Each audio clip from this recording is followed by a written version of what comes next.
쌍방울 대북 송금 의혹과 관련해 민주당 이재명 대표에 대한 2차 조사가 끝난 가운데 이재명 대표는 부패 기업가에게 거금을 내주라고 할 만큼 어리석지 않다고 주장했습니다.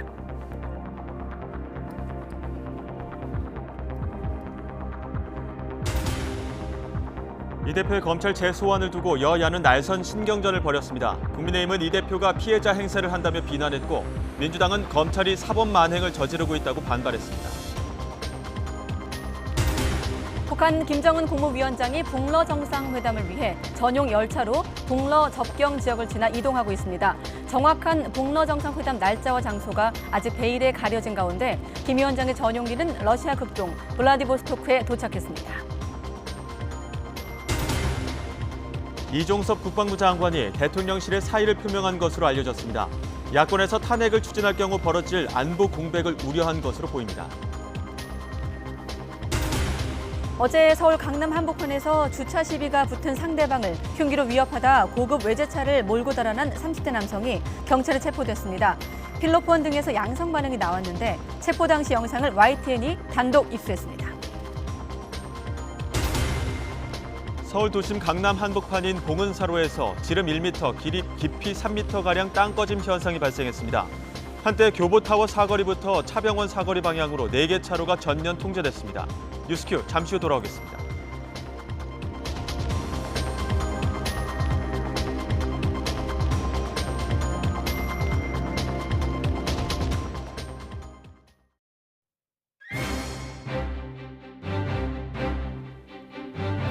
네, 여러분 안녕하십니까? 가장 빠른 종합뉴스 뉴스큐 시작합니다. 네, 방탄 열차를 탄 북한 김정은 위원장이 러시아에 진입을 했고 연해주를 따라서 북쪽으로 이동 중인 것 같다. 지금까지 알려진 동선입니다. 4년여 만에 대면을 앞두고 있는 북러 정상. 수행단 면면도 관심인데 잠시 뒤에 분석해 보겠습니다. 대학 축제 무대 공연으로 학부모 단체로부터 고발을 당한 가수, 화사를 둘러싼 선정성 논란이 여전합니다. 성적 수치심을 유발한다, 과도한 개입이다, 갑론을박이 한창인데요. 이 문제도 함께 고민해 보겠습니다. 네, 화요일 뉴스큐 김정은 위원장이 어디쯤 이동했는지부터 확인해 보겠습니다. 북러 정상회담이 머지않아 열릴 예정인 가운데 수행단은 군부 핵심 간부들이 포함이 돼 무기 거래가 핵심 의제로 다뤄질지 관심이 쏠리고 있습니다. 취재기자 연결합니다. 조수연 기자. 네, 통일외교안보부입니다. 네, 김 위원장 북러 정상회담 장소로 이동 중인 것으로 보이는데 지금까지는 어떻게 파악되고 있습니까? 네, 지금까지 북한 측 발표와 우리 국방부 그리고 러시아와 일본 언론 보도를 종합하면요. 김정은 위원장은 그제 오후 전용 열차로 평양을 출발해 오늘 새벽 러시아에 진입한 것으로 파악됐습니다. 북러 접경 지역에 있는 러시아 하산역을 거쳐 연해주 라즈돌나야 강 철교를 건너서 북쪽으로 이동 중인 것으로 전해졌는데요. 유력 행선지로 꼽혀온 블라디보스토크가 아닌 북쪽 또 다른 지역 하바롭스크주 방향으로 이동하고 있다는 겁니다. 이런 가운데 블라디보스토크에는 북한 고려항공 여객기가 도착했는데 정상회담 지원을 위한 북측 인력이 탑승한 걸로 보입니다. 따라서 다른 지역을 먼저 방문한 뒤에 블라디보스토크에서 회담을 개최할 수 있다는 관측도 나오고 있습니다. 북한은 최고 지도자 동선을 노출하는 문제에 매우 민감한 만큼 출발 보도 외에는 세부 상황은 공개하지 않고 있습니다. 북한 매체들은 김 위원장의 러시아 방문 일정에 군부 핵심 간부들이 동행했다며 출발 사진을 공개했는데요. 군서열 1, 2위인 리병철 당 중앙군사위원회 부위원장과 박정천 당 군정지도부장, 최선희 외무상, 또 오수용, 박태정 당 비서가 보이고 재래식 포탄 생산과 관련이 있는 조춘용 당 군수공업부장도 포함됐습니다. 푸틴 대통령과 김정은 위원장의 대면 회담은 2019년 4월에 이어 이번이 두 번째입니다. 김 위원장으로서는 4년 5개월 만에 정상 외교를 재개하는 겁니다. 4년 전 회담 당시에도 김 위원장은 평양부터 블라디보스토크까지 1200km에 달하는 거리를 20여 시간에 걸쳐서 전용 열차로 이동했습니다. 네, 그렇다면 북러 정상회담 시기와 장소는 지금 어디까지 파악되고 있습니까? 네, 현재로서는 블라디보스토크가 유력해 보이지만 크렘린궁은 러시아 극동 지역에서 수일 내 열릴 것이라고 밝혀서 다른 장소도 배제할 수는 없습니다. 극동은 주로 블라디보스토크와 연해주 지역, 또 앞서 말씀드렸던 하바롭스크 그리고 보스토니치까지 아우르는 곳을 뜻합니다. 우리 정부는 내일 동방경제 포럼이 끝난 뒤에 북러 회담이 열릴 가능성이 큰 것으로 판단하고 있습니다. 핵심 의제는 많이 알려진 대로 무기 거래와 연합훈련 등 군사 협력 방안으로 예상되고 있습니다. 북한은 러시아에 무기를 공급하고 러시아는 북한에 첨단 핵기술을 이전하는 문제가 논의될 수 있다는 전망입니다. 크렘린궁은 양측이 양국 관계와 영내, 국제 정세를 논의할 것이고 미국의 무기 거래 경고는 자신들에게 중요하지 않다고 밝혔습니다. 또 외화벌이를 위해 북한 노동자의 러시아 파견을 늘리는 문제와 함께 러시아의 대북 식량 지원 논의도 예상해 볼 수 있는데요. 러시아 언론에 따르면 안드레이 루덴코 러시아 외무부 차관은 인도적 지원을 포함해 모든 이슈가 논의 대상이라며 식량 지원은 안보리 결의에서 제외된다고 언급하기도 했습니다. 북러 밀착 양상의 우리 외교부는 북한과의 무기 거래는 안보리 결의 위반이라고 강조하고 러시아가 안보리 상임이사국으로서 책임 있게 행동할 것을 촉구해 왔는데요. 장호진 외교부 1차관은 YTN에 출연해 러북 관계가 안보리 결의의 취지와 한반도 평화 안정에 기여하는 방향으로 전개돼야 한다는 정부 입장을 러시아 측에 여러 차례 전달했다고 밝혔습니다. 그러면서 만약 러시아가 안보리 결의를 위반하고 북한과 일정한 선을 넘는 협력에 나선다면 한러 관계에 상당히 부정적인 영향을 미칠 수밖에 없다고 강조했습니다. 국제사회로부터 고립돼서 이해가 맞아떨어지면서 성사된 북러 정상의 이번 만남은 한반도뿐 아니라 국제정세에 적지 않은 영향을 미칠 전망입니다. 지금까지 통일외교안보부에서 YTN 조수연입니다. 네, 러시아는 북한과의 정상회담을 확인하면서 북한은 이웃이며 우정을 강화하겠다고 강조했습니다. 푸틴 대통령은 김정일 국방위원장 때부터 주요 고비마다 정상회담을 하며 북한과 우호를 다져왔습니다. 보도에 이상순 기자입니다. 푸틴 러시아 대통령과 김정은 북한 국무위원장이 정상회담에서 양국 관계를 논의하고 공식 만찬도 함께한다고 크렘린궁이 밝혔습니다. 정상회담 일정과 장소는 아직 공개되지 않았습니다. 전용 열차로 이동 중인 김 위원장은 오늘쯤 블라디보스토크에 도착해 오늘이나 내일 중 푸틴 대통령을 만날 것으로 전망되고 있습니다. 이와 관련해 드미트리 페스코프 크렘린궁 대변인은 북한은 러시아의 이웃이며 계속 우정을 강화할 것이라면서 우호 관계를 강조했습니다. 실제로 두 나라는 고비 때마다 밀착했습니다. 김정은 위원장의 마지막 해외 방문은 4년 전 러시아의 블라디보스토크였습니다. 김 위원장과 푸틴 대통령의 첫 정상회담입니다. 이때는 공식적인 합의 결과가 없었지만 이번엔 공동성명이나 합의문이 나올 가능성이 있습니다. 우크라이나와의 전쟁으로 재래식 무기가 부족한 러시아와 핵 잠수함 기술과 식량 등이 절실한 북한이 서로를 필요로 하고 있기 때문입니다. 푸틴 대통령과 북한의 밀월 관계는 김 위원장의 아버지 김정일 국방위원장 때로 거슬러 올라갑니다. 2000년에 당선된 푸틴 대통령은 그해 북한을 방문해 친선 조약을 체결했고 이듬해엔 김정일 위원장이 러시아를 방문해 정상회담을 했습니다. 1998년 모라토리엄 선언 이후 재정 위기에 빠진 러시아와 극심한 식량난으로 고난의 행군을 하던 북한으로선 외교적 고립을 깨는 계기가 됐습니다. 하지만 이번 정상회담에서 한미일의 경고에도 불구하고 두 정상이 무기 거래를 시도한다면 동북아시아의 신냉전 구도가 격화할 수 있다는 우려가 나오고 있습니다. YTN 이상순입니다. 네, 미국은 왕따, 구걸 이런 말을 꺼내들었습니다. 김정은과 푸틴이 만나는 건 무기 거래 협상을 마무리 짓기 위해서라며 푸틴이 국제적인 왕따를 만나 지원을 구걸한다고 비판했습니다. 미 국무부는 주저하지 않고 북한에 대해 추가 제재를 가하겠다고 경고했습니다. 워싱턴에서 권준기 특파원의 보도입니다. 미 국무부 정박 대북정책 부대표는 김정은 북한 국무위원장과 푸틴 러시아 대통령이 만나는 건 무기 거래 협상을 마무리 짓기 위해서라고 관측했습니다. 다양한 종류와 상당한 양의 탄약 거래가 이루어질 것으로 내다봤습니다. Final step in a series of conversations between Russia and the DPRK to finalize a growing arms transfer relationship in which Russia receives significant quantities and multiple types of munitions from the DPRK. 미 국무부 브리핑에서는 북러 정상회담의 맥락을 좀 더 큰 그림에서 봐야 한다고 강조했습니다. 처음 우크라이나 침공 당시 금방 승리할 거라고 자신했던 푸틴이 결국 국제적인 왕따에게 손을 벌리는 상황이라며 구걸이라는 표현을 썼습니다. to meet with an international pariah to ask for assistance in a war that he expected to win in the opening month. Look, I would characterize it as him begging for assistance. Now, 북한과 러시아 간 어떠한 무기 거래도 유엔 안보리 결의 위반이라며 추가 제재에 나설 뜻을 분명히 했습니다.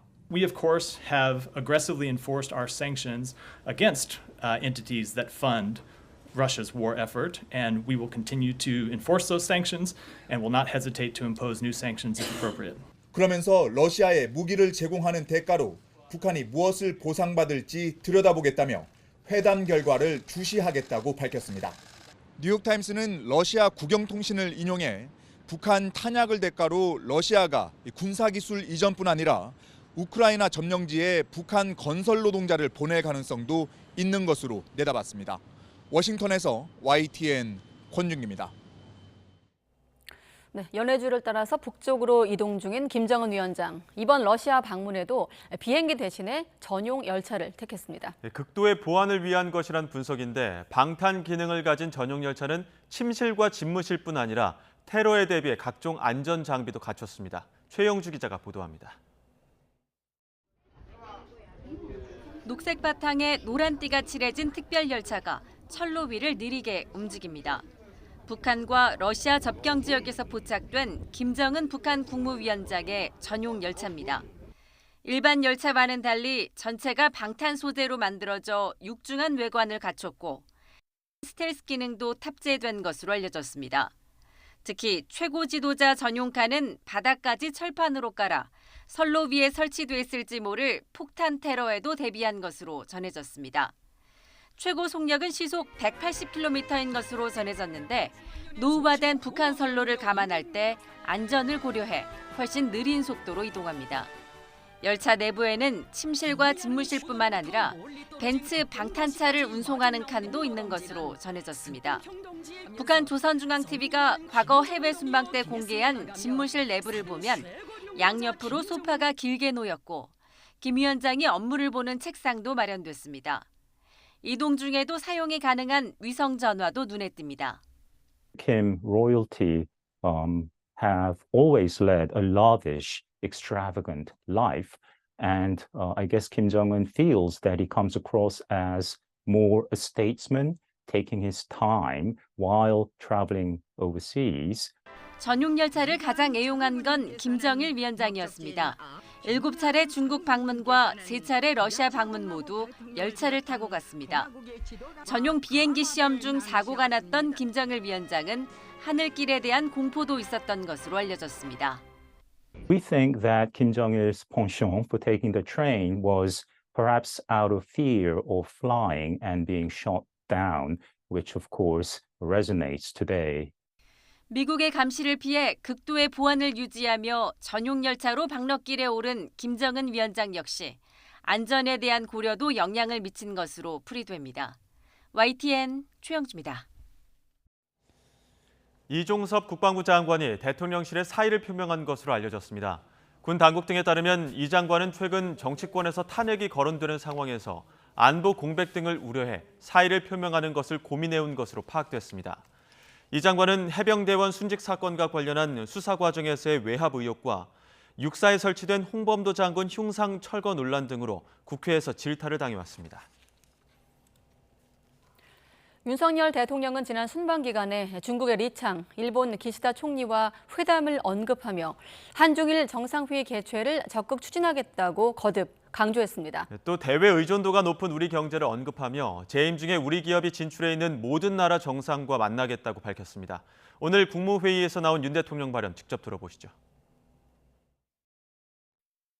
이번 순방 기간에 리창 총리와 기시다 총리는 한중일 정상회의 재개에 대한 지지 의사를 표명하였습니다.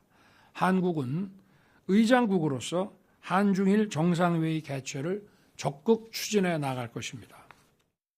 북핵 문제가 심각해질수록 한미일 3국의 관계가 더 공고해질 수밖에 없다는 점을 언급하고 한중 관계의 발전을 위해서라도 중국이 안보리 상임이사국으로서 책임 있는 역할을 해줄 것을 당부하였습니다.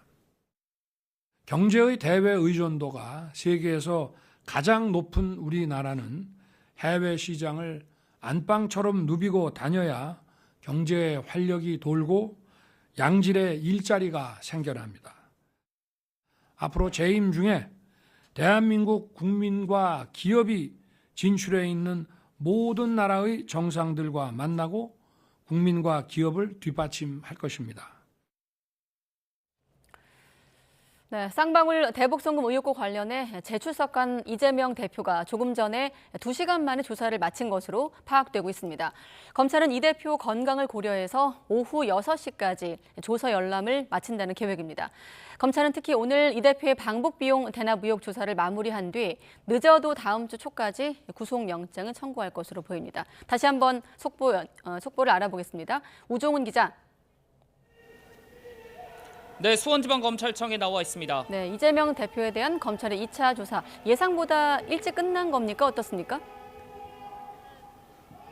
네, 이재명 민주당 대표는 오늘 낮 1시 20분쯤 이곳 수원지검에 출석해 조사를 받고 있는데요. 검찰은 단식 중인 이 대표 건강 상태를 고려해 조금 전인 오후 3시 반쯤 이 대표에 대한 2차 조사를 마무리했고 조서 열람을 시작했습니다. 검찰은 조서 열람까지 오후 6시까지 마친다는 계획입니다. 쌍방울 대북 송금 의혹으로 이 대표가 검찰에 나온 건 지난 9일에 이어 두 번째입니다. 검찰에 도착해 동료 의원, 지지자들과 간단한 인사를 나눈 이 대표는 청사 앞에서 5분 정도 입장을 밝혔습니다. 이 대표는 검찰이 숱하게 압수수색을 하고 많은 인원을 투입해 수사했지만 증거를 제시하지 못했다며 결백을 주장했습니다. 또 김성태 전 쌍방울 회장을 부패 기업가로 비유하며 북한에서 사진 한 장 찍어보겠다고 생면부지 사람에게 거금을 내주라는 중대범죄를 저지를 만큼 어리석지 않다면서 김 전 회장과의 관련성을 부인했습니다. 이 대표의 말 들어보겠습니다. 저를 아무리 불러서 범죄자인 것처럼 만들어 보려고 해도 없는 사실이 만들어질 수는 없습니다. 오늘은 대북 송금에 제가 관련이 있다는 증거를 제시하는지 한번 보겠습니다. 네, 건강 문제로 어떻게 출석할지도 관심이었는데 느린 속도로 걸어서 출석했습니다. 네, 조서 열람은 시작이 됐고 2시간 안에 좀 마무리 지을 예정이다. 자, 그런데 검찰과 이재명 대표 측 지난주 조사 이후에도 신경전을 이어왔거든요. 오늘은 어떤 부분에 대해서 조사가 이루어졌을까요? 네, 이번 추가 조사에서 양 측은 쌍방울의 경기도지사 방북 비용 300만 달러 대납 의혹을 놓고 첨예하게 부딪힌 것으로 예상됩니다. 이 대표 측은 쌍방울이 자체 이윤 추구를 위해 대북 송금을 한 만큼 경기도는 무관하다고 주장하는 반면 검찰은 이 대표가 정치적 입지를 위해 쌍방울에 사업에 불법적으로 편의를 제공했다고 보고 있습니다. 관건은 검찰이 경기도와 국정원 등을 압수수색해 얻은 증거를 얼마나 제시했을지입니다. 조서에 대한 서명 날인도 관심사입니다. 앞서 이 대표는 자신의 진술이 검찰이 정리한 조서에서 빠졌다며 항의했고 검찰은 이 대표의 억지 주장이라며 진술 누락은 없었다고 맞부딪혔는데요. 그랬던 이 대표가 오늘 조서 열람 과정에서 서명과 날인을 했을지도 관심입니다. 만약 검찰은 조서에 서명하지 않는다면 이 대표가 또 사법방해를 한다고 보고 영장 청구 때 사법부에 관련 기록을 제출할 예정입니다. 검찰은 이번 출석을 끝으로 이 대표 조사를 마친다면 백현동 개발특혜 의혹과 함께 다음 주 초쯤 구속영장을 청구하는 것을 검토하고 있습니다. 이럴 경우 구속 전 피의자 신문 여부를 판단할 체포동의안 표결은 추석 연휴 전인 이르면 오는 21일쯤 국회 본회의에서 이루어질 가능성이 있습니다. 지금까지 수원지방검찰청에서 YTN 우종훈입니다. 네, 이렇게 민주당 이재명 대표의 검찰 재출석을 놓고 여야는 날선 신경전을 벌였습니다. 국민의힘은 이 대표가 피해자 행세를 한다면서 비난했고 또 민주당은 검찰이 사법 만행을 저지르고 있다고 반발했습니다. 취재기자 불러보겠습니다. 김경수 기자. 네, 국회입니다. 네, 틀은 좀 비슷한 것 같은데 오늘 조사에 대한 여야 입장 전해주시죠. 네, 국민의힘은 지난 9일 조사 당시 이 대표가 조사를 중단하고 피의자 신문조서에 서명도 하지 않았다며 반쪽짜리 조사였다고 비판했습니다. 여러 범죄 행위에 몸통인 이 대표가 피해자 행세를 하고 있다면서 오늘만큼은 검찰 조사에 성실히 임하라고 날을 세웠습니다. 앞에서는 당당한 수사인 척하면서 뒤에서는 생떼를 쓰며 조서에 서명 날인도 거부하며 드러눕는 이재명 대표야말로 국민들 마음속에 탄핵 1순위라는 사실을 명심해 주기 바랍니다. 국민의힘은 민주당이 검찰의 추가 소환 요구를 부당하다고 규정한 건 다음 주 국회로 넘어올 것으로 관측되는 이 대표 체포동의안 부결을 위한 명분 쌓기라고 지적하기도 했습니다. 민주당은 오늘 오전 긴급 의원총회를 열고 이 대표에 대한 검찰 수사를 규탄했습니다. 지난 9일 조사에서 증거 제시도 못하고 시간 끌기만 했던 검찰이 오늘 이 대표를 추가 소환했다며 사법 만행이라고 비난했습니다. 오늘 단식 13일차를 맞아 몸도 가누기 어려운 상태에서 또다시 추가 소환을 한 것입니다. 그야말로 무도함과 망신주기를 넘어서 잔혹하고 악랄한 윤석열 정치검사의 사법 만행이라고 생각을 합니다. 민주당은 김성태 전 쌍방울 회장에 대한 봐주기 수사로 이재명 대표에 대한 거짓 진술을 조작했다며 사건을 담당한 수원지검 검사들을 고위공직자범죄수사처에 고발하기도 했습니다. 네, 이 밖에도 여야가 공세에 집중하고 있는 지점들이 여러 있는데 김만배 씨 허위 인터뷰 의혹, 또 해병대원 사망 사건 수사 외압 의혹 등인데 오늘 이 대목 관련해서는 움직임이 어떻습니까? 네, 이른바 김만배 신앙님 허위 인터뷰 의혹을 대선 공작 게이트로 규정한 국민의힘은 민주당 배후설을 거듭 주장하며 공세 수위를 한층 끌어올렸습니다. 민주당은 이처럼 진실 규명에 협력하지 않는 태도가 대선 공작 게이트의 진실이 밝혀지기를 원치 않는다는 뜻으로 해석될 수밖에 없음을 분명히 알아야 합니다. 국민의힘은 이 문제와 관련해 오늘 국회 과학기술정보방송통신위원회 차원의 현안 질의도 추진했습니다. 하지만 민주당은 개별 보도의 시시비비를 가리자는 현안 질의는 언론 탄압이라고 반발하며 참석하지 않았고 결국 회의는 파행했습니다. 민주당은 이 같은 여당 공세에 해병대원 사망 사건 수사 외압 의혹과 관련해 이종섭 국방부 장관 탄핵 추진을 거론하며 맞불을 놓고 있습니다. 오늘 이 장관이 사의를 표했다는 소식이 전해졌지만 민주당은 단순히 장관 교체가 중요한 게 아니라며 진상규명과 책임 추궁을 위해 할 일을 하겠다고 강조했습니다. 잘못이 있는 분들의 사과와 또 책임 추궁이 필요하다고 생각합니다. 본인이 사의 표명을 해서 단순한 교체로 되는 것은 충분하지 않다. 민주당은 모레 오전 의원총회에서 이 장관 교체와 수사 외압 의혹에 대한 대응 방안을 다시 논의한다는 방침입니다. 지금까지 국회에서 전해드렸습니다. 화천대유 대주주 김만배 씨와 허위 인터뷰를 하고 거액의 금품을 챙긴 혐의를 받고 있는 신앙림 전 언론노조 위원장이 이틀째 검찰에 출석을 했습니다. 신 전 위원장은 어제에 이어 오늘 서울중앙지방검찰청에 출석을 해 압수물 디지털 포렌식 작업을 참관하고 있습니다. 포렌식 참관에 앞서 취재진을 만난 신 전 위원장은 검찰을 피의사실 공표죄로 고소하는 것을 검토하고 있다고 말했습니다. 다만 어떤 부분이 피의사실 공표에 해당하는지 등을 묻는 취재진 질문엔 답하지 않았습니다. 윤석열 정부가 YTN 사이언스를 포함한 공적 미디어 예산을 전액 혹은 대폭 삭감한 데 대해 전국 언론노동조합이 사실상 언론 탄압이라며 강하게 반발했습니다. 예산 심의 권한을 갖고 있는 국회를 향해 삭감된 예산을 정상화해야 한다고 촉구했는데 들어보겠습니다. 묻지도 따지지도 않는 무더기 예산 삭감을 통해서 미디어 공공기관에 종사하고 있는 다수 언론 노동자들의 목줄을 쥐고 흔들겠다는 치졸한 공작이 벌어지고 있습니다. 익히 예상한 바인데 도를 넘고 있습니다. 언론을 우리 편 아니면 적으로 돌려서 적인 언론들 예산 줄이는 방식으로 탄압하고 압박하는 것은 알겠는데 왜 과학 꿈나무들이 보는 그 과학 채널까지 없애려 하는 겁니까? 그 채널 혹시 다른 데 주려고 하는 것은 아닙니까? 국회는 이제 곧 예산 심사를 하게 됩니다.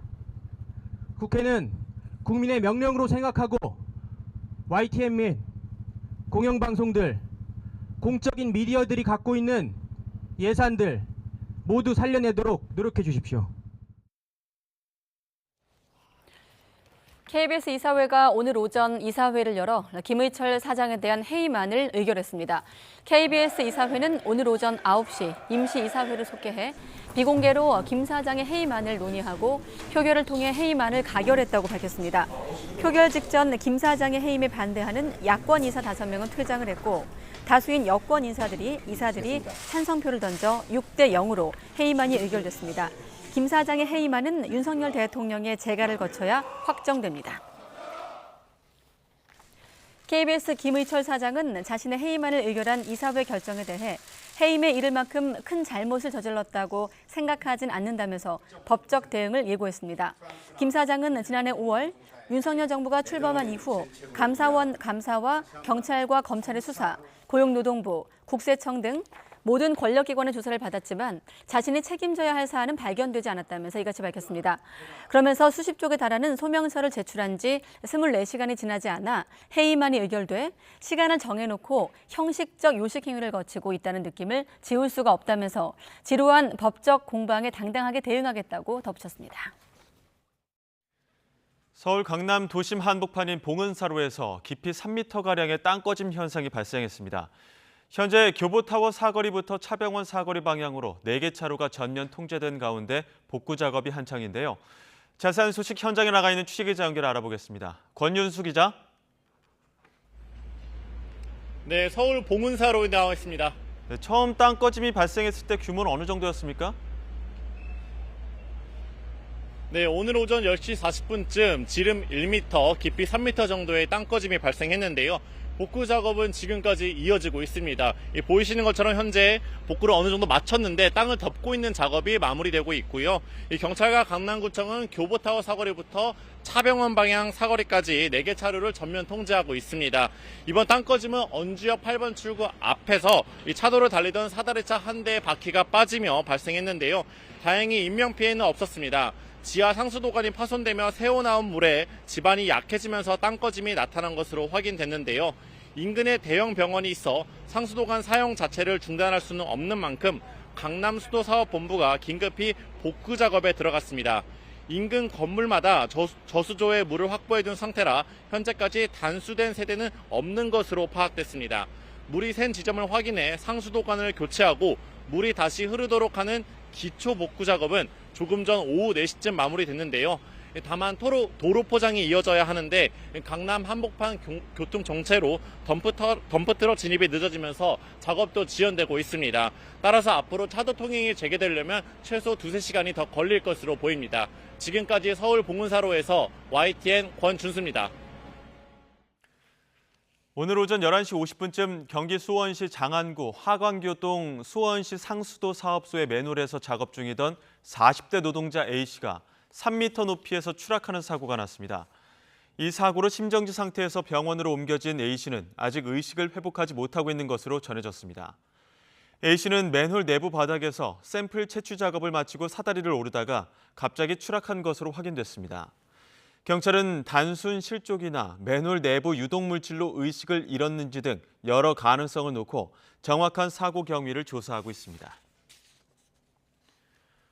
오늘 낮 12시쯤 인천 만수동 만수초등학교에서 작업하던 높이 24m, 무게 13톤짜리 크레인이 쓰러졌습니다.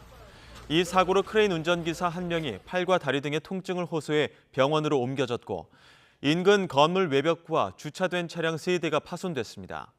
크레인이 학교 담장 바깥쪽으로 넘어지면서 다행히 다친 학생이나 교직원은 없었습니다. 경찰은 크레인이 학교 건물 내진 보강 공사를 진행하던 중에 바닥면이 무너져 내리면서 넘어진 것으로 보고 정확한 사고 원인을 조사하고 있습니다. 지난달 서울 신림동 등산로에서 여성을 성폭행하려다 살해한 최윤종이 구속 기소됐습니다. 최윤종은 지난해 부산에서 발생한 이른바 돌려차기 사건 보도를 보고 범행을 계획한 것으로 드러났습니다. 김혜린 기자의 보도입니다. 지난달 17일 서울 신림동 목골산 등산로에서 30대 초등학교 교사를 성폭행하려다 무차별 폭행하고 목 졸라 숨지게 한 30살 최윤종. 우발적으로 범행을 저질렀고 피해자를 죽일 의도도 없었다는 주장을 고수했습니다. 범행 왜 저질렀습니까? 우발적으로 저질렀다고요? 저도 모르죠. 처음부터 살해하려고 한 겁니까? 그건 아니에요. 하지만 검찰은 최윤종이 넉 달 전부터 치밀하게 계획해 범행을 저질렀다고 결론 내렸습니다. 지난 4월 인터넷에서 범행에 쓸 철제 너클을 구입한 데 이어 범행 장소가 포함된 등산로를 수십 차례나 답사한 것으로 드러났기 때문입니다. 최윤종은 특히 지난해 5월 부산에서 발생한 돌려차기 사건 보도를 보고 피해자를 기절시켜 CCTV 없는 곳에서 성폭행하기로 계획한 것으로 파악됐습니다. 은둔형 외톨이로 사회성이 부족한 상태에서 유사 범행에 자극받아 범행을 결심했던 건데 악이 악을 낳은 셈입니다. 범행 이틀 전부터는 인간은 기회를 잡아야 한다는 등 범행을 다짐하는 메모를 작성하고 살인사건 기사도 다수 찾아본 것으로 밝혀졌습니다. 현장에 20분가량 방치됐다 발견된 피해자에게 출동한 경찰관이 심폐소생술을 하는 와중에도 최윤종은 목이 마르다며 계속 물을 요구하기도 한 것으로 조사됐습니다. 검찰은 최윤종이 재판에서 심신미약을 주장할 것에 대비해 인지적 결함이 없다는 사실을 확인했다고 밝혔습니다. 성폭행 살인 혐의로 최윤종을 구속 기소한 검찰은 중형이 선고될 수 있도록 공소 유지에 최선을 다하겠다고 강조했습니다. YTN 김혜린입니다. 온라인 과외 앱으로 만난 여성을 살해한 혐의로 구속 기소된 정유정이 중고거래 앱도 이용해 범행을 시도한 사실이 추가로 드러났습니다. 부산 금정경찰서는 정유정의 여죄를 조사한 결과 살인 예비 혐의 2건을 확인해 검찰에 송치했다고 밝혔습니다. 정유정은 지난 5월 20대 피해 여성을 살해하기 전 중고거래 앱으로 알게 된 다른 20대 여성을 산책로로 유인해 살해하려다가 행인들이 지나가 예비에 그친 혐의를 받고 있습니다. 정유정은 또 같은 앱으로 10대 남성을 채팅으로 유인해 살해하려고 했지만 수상함을 느낀 상대방이 현장에 나오지 않아 예비에 그친 혐의도 받습니다. 윤석열 대통령이 최근 교육 현장에서 비통한 소식이 이어지고 있다며 교육 현장의 정상화가 신속히 이루어져야 한다고 밝혔습니다. 교사의 정당한 교권 행사가 처벌받지 않도록 하는 가이드라인을 만들어달라고 당부했는데요. 국무회의 발언 들어보겠습니다. 최근 교육 현장에서 비통한 소식들이 잇따르고 있습니다. 교육 현장의 정상화가 시급합니다. 교권 확립과 교원 보호를 위해 제출된 법안이 지금 국회에서 아직 통과되지 못하고 있습니다. 신속한 처리를 바랍니다. 아울러 교사의 정당한 교권 행사가 형사처벌되지 않도록 교육부와 법무부는 우선 형법 제20조의 정당행위 규정에 따른 위법성 조각 사유가 적용될 수 있도록 정당한 교권 행사 가이드라인을 신속하게 만들어주기 바랍니다.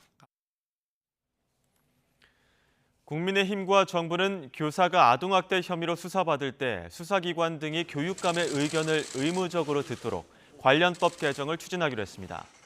당 정은 오늘 국회에서 회의를 열고 이 같은 내용이 담긴 아동학대 범죄의 처벌 등에 관한 특례법 개정안을 발의하기로 뜻을 모았습니다.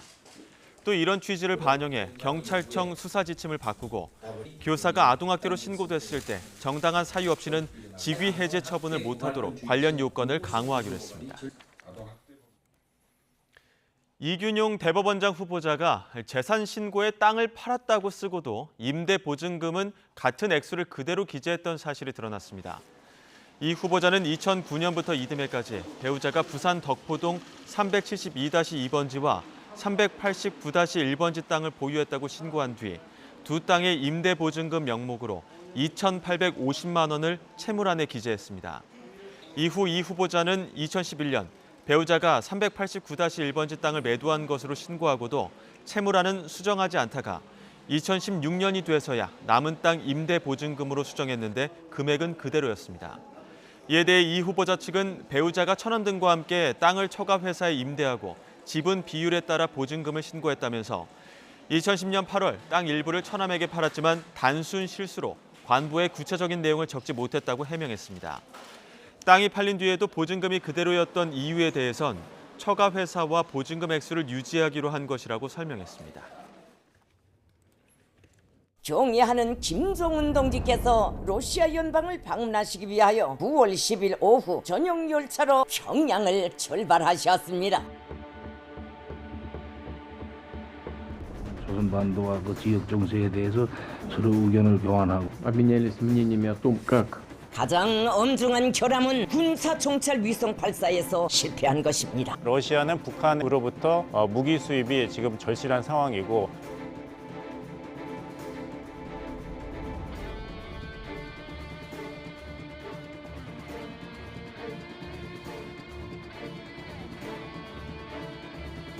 북러를 겨냥해 강력한 경고 메시지. 대가가 따를 것이라고. With an international pariah, I would characterize it as him begging for assistance.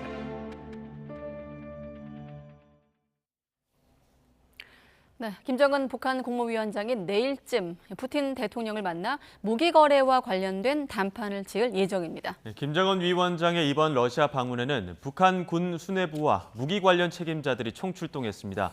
강성웅 해설위원 실장과 이야기 조금 더 나눠보겠습니다. 어서 오십시오. 네. 네, 지난주에 이 자리에서 러시아는 전쟁 상태고 북한도 미국과 대화를 하지 않기 때문에 양쪽 다 위협을 느끼는 상황. 그래서 계속 확인하기 어렵다고 지난주에 말씀하셨거든요. 여전히 좀 그런 상황인데 어떻습니까? 열차가 러시아로 진입한 것까지는 확인이 되고 있어요? 그렇죠. 네. 핫산역을 지났다고 이렇게 했으니까요. 그리고 이제 그것을 통과해서 핫산역은 두만강 건너면 바로 있는 역입니다. 그러니까 네. 통과했다는 거고 그리고 이제 그 위로 계속 북쪽으로 가는데 블라디보스토크로 가려면 한 270km 가다가 빠져야 됩니다. 근데 지금 일본 매체가 이제 계속 올라가고 있다고 해서 그것은 또 무슨 이유인가 그게 지금 궁금한 겁니다. 지금 평양을 출발해서 두만강을 건너서 블라디보스토크로 가는 거라고 생각을 했는데 네. 지금 하바롭스크, 보스토치니 우주기지 쪽에 그 철길을 이용해서 올라가고 있다는 게 이제 일본 쪽 매체의 분석입니다. 그러니까 블라디보스토크로 바로 가는 건 아닌가? 그게 아니라 다른 곳을 가고 있나? 이렇게 생각을 하고 있는 거죠. 예, 수행원들 중에 또 예상대로 무기 관련 책임자들도 대거 또 동행을 했다고 하더라고요. 맞습니다. 요거는 이제 그 평양에서 어제 출발할 때 그 환송 행사를 했는데 거기에 나온 사람들을 보면 알 수가 있습니다. 네. 이게 지금 수행원들이 이제 확인된 건데요. 리병철, 박정천 너무나 잘 아는 이 북한군의 수뇌고요. 군서열 1위, 2위. 리병철은 당 군사위 부위원장인데 위원장이 김정은이고 바로 군 서열 1위고 이제 김정은에 이어서 가장 실권이 있는 사람이고 박정천은 군정지도부장. 저 사람이 군서열 2위인데 저 역할은 당의 어떤 정치적 지침을 군에다가 하다라는 사람이고 굉장히 중요하죠. 그리고 검열 같은 걸 하는 사람입니다. 그러니까 김정은의 어떤 실세고 측근이고 신임을 받는 사람이라고 할 수 있고요.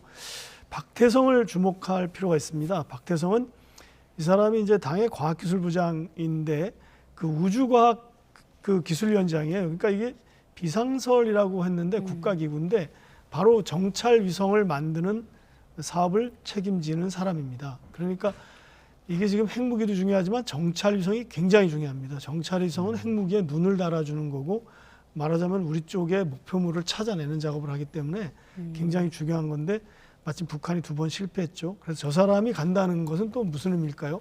그런 걸 생각해 볼 필요가 있고 조춘용 군수공업부장이면 우리는 그냥 당의 어떤 하나의 부서라고 생각하는데 북한 경제의 절반이 군수공업부가 통제하는 정도로 군수공업부의 역량, 역할은 굉장히 강한 거고요. 김명식, 저 사람 이름은 아마 저 들어봤거나 얼굴을 기억하는 사람이 있을 텐데 네. 최근에 이제 김정은 위원장이 해군을 가서 그 잠수함 진수식할 때 저 사람이 있었을 겁니다. 그러니까 그 잠수함 공격용 잠수함을 만들었다고 했을 때 개조했다고 했을 때 저 사람이 있었고 더구나 공군사령관도 가고 박훈 내각부총리 그다음에 뭐 오수용 그 비서 이 사람이 건설 담당이라고 하고요. 한광상 경공업부장 이런 사람들도 가고 김여정 부부장은 얼굴이 안 보인 것 같은데 간다고 합니다. 그리고 이제 그 최선희 외무상은 뭐 당연히 가야 되고요. 근데 지금 보다시피 군 쪽 인사가 많다 이렇게 보면 알 수 있을 것 같습니다. 절반이 북한 군 핵심 인사나 무기 책임자로 파악이 됐고 2019년 때랑 비교하면 2배의 인원이라고요. 그렇습니다. 지금 뭐 왼쪽 보면 리영길 총참모장 한 사람만 갔습니다. 그때는. 네. 그리고 오른쪽에는 지금 뭐 6명의 명단이 있고요. 네, 군 외교 경제 이렇게 나눠주셨네요. 네. 외교 쪽으로 보면 그 당시 리용호 외무상이 갔고 최선희 부상이 갔는데 이제는 최선희 부상이 이제 장관 외무상이 돼서 혼자 가게 돼 있고 경제는 그 당시도 당비서 2명이 갔습니다. 러시아와 어떤 경제 협력을 하기 위해서 간 거고 오른쪽에 보면 이제 이번에는 경제도 많이 가죠. 러시아로부터 뭔가 받아낼 게 많다 이렇게 생각을 하는 것 같고요. 네. 이제 그 김여정 부부장도 가고 현송월도 이제 그 수행 역할을 하느라고 간다 이렇게 알려져 있습니다. 예. 그럼 회담은 아직까지는 뭐 정확하게 뭐 날짜, 장소 같은 건 나오진 않았지만 내일 열리는 걸로 예상이 되고 있죠. 네, 저는 오전에까지 이제 내일 열리는 걸로 그렇게 알고 있었는데 그렇게 파악하고 있었는데 네.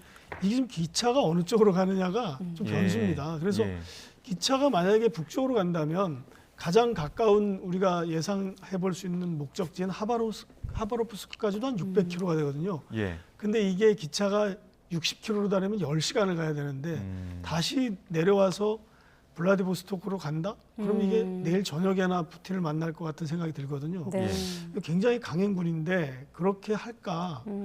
그래서 지금 미지수입니다. 그러면 우리가 예상하지 않은 제3의 장소를 잠깐 들렀다가 오늘 저녁이나 내일 아침에 블라디보스토크에 도착하지 않을까 이렇게 예상을 해볼 수 있습니다. 네. 자, 러시아 측은 이번 회담에서 북한과 대북 제재 문제를 논의할 거라고 했는데 어떻게 하겠다는 의미일까요? 그 부분이 약간 좀 이상한데요.